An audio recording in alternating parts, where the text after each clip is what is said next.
Grüß Gott, die Herrschaften. Grüß Gott. Oberdorfer, wie Oberdorfer Industries, verstehen Sie? Ja, und Gattin. Wir haben die Kinisuite gebucht. Ja, Herr Oberdorfer. Die Kinisuite mit Alpenblick, Terrasse und Spa. Es ist alles bereit für Sie. Haben Sie vielleicht gleich noch einen Wunsch? Darf so eine kleine Erfrischung aufs Zimmer sein? Ah, danke.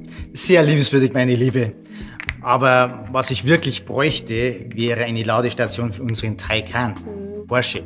Voll elektrisch, verstehen Sie? Man hat ja schließlich Verantwortung. Aber sicher. Unsere Ladestationen befinden sich links ums Haus. Soll ich unseren Concierge bitten, dass er Ihren Wagen lädt? Bei aller Liebe. Aber das mache ich schon selber. Ja, mit 400 Elektro-PS kann nicht jeder umgehen, gell? Selbstverständlich. Es sind aber schon Schnellladestationen, gell? Nicht, dass wir da die halbe Nacht rumscheißen. Selbstverständlich. Kann ich sonst noch etwas für Sie tun? Ach ja, unsere Elektro-Mountainbikes müssten natürlich auch geladen werden, damit wir morgen den 2000er schaffen.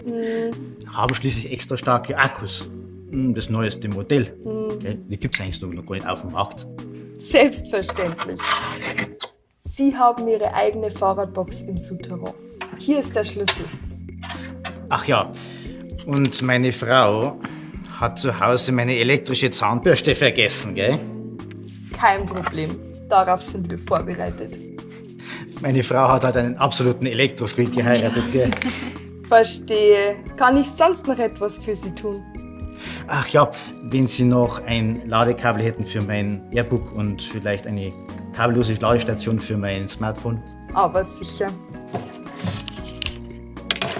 Kein Problem. Herz allerliebst. Schreiben Sie es einfach aufs Zimmer. Gern.